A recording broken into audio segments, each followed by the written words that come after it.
learn. So you have to be very attentive.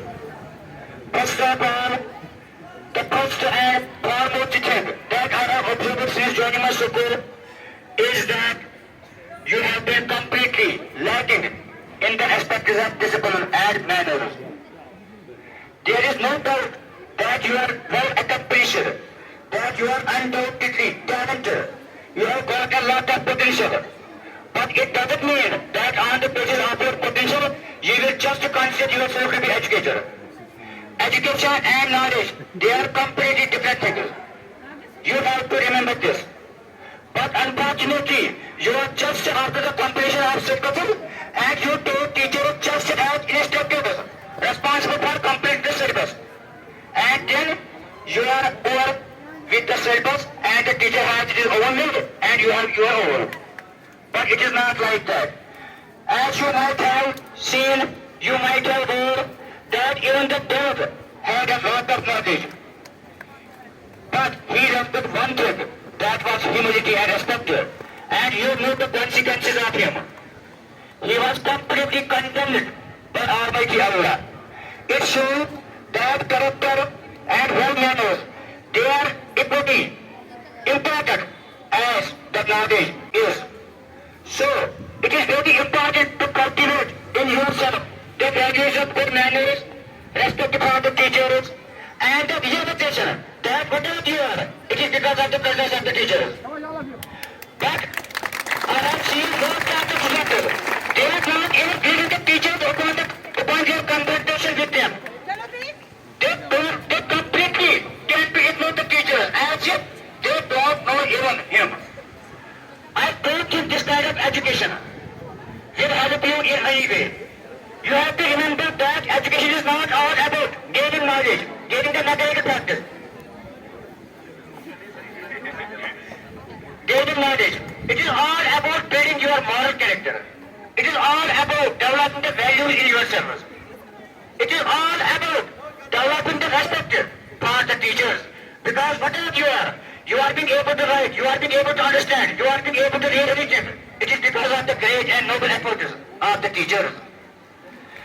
So, regarding the importance of the teacher, I will cite the examples and quotes of some of the most important prophets and some of the most important religious sahabas.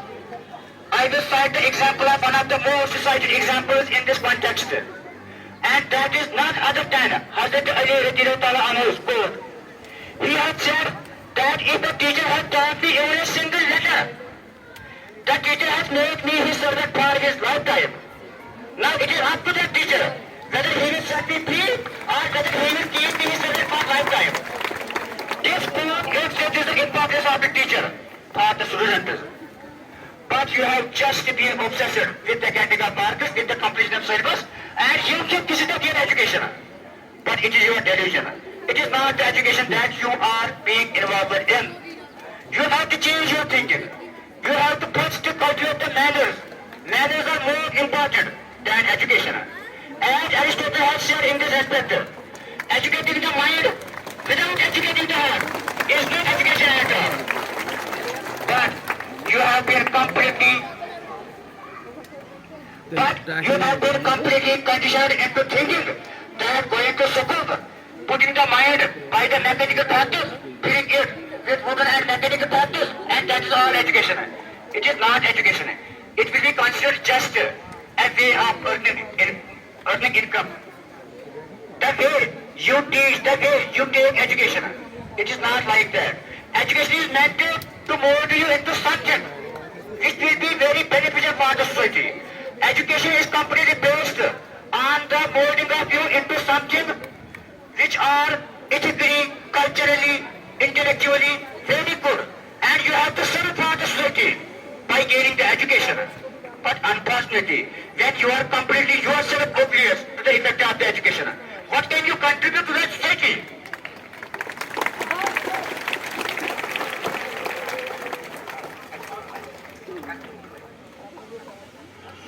By this speech, I want to emphasize the fact of being completely and morally well-mannered, morally well-conscious, and you have to recognize the importance of the teacher.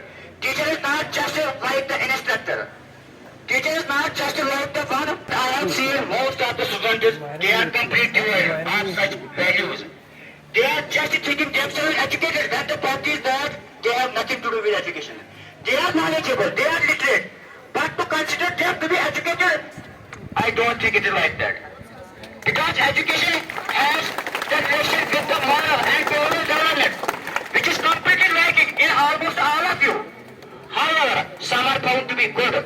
It is because of their family upbringing, not because of something that you have learned in the school.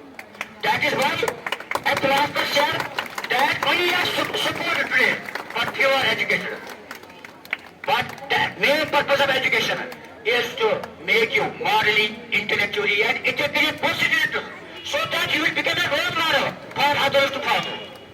When the others will see your rude manners, when the others will see your, we can say, see you behaving in the indisciplined manner. So what will they think about you? They will just think that they have not got the proper education. However, now when it comes to holding the responsibility for such a misbehavior on the part of students, for such a we can say for such a bad manners on the part of the students, the whole responsibility lies with the teachers also.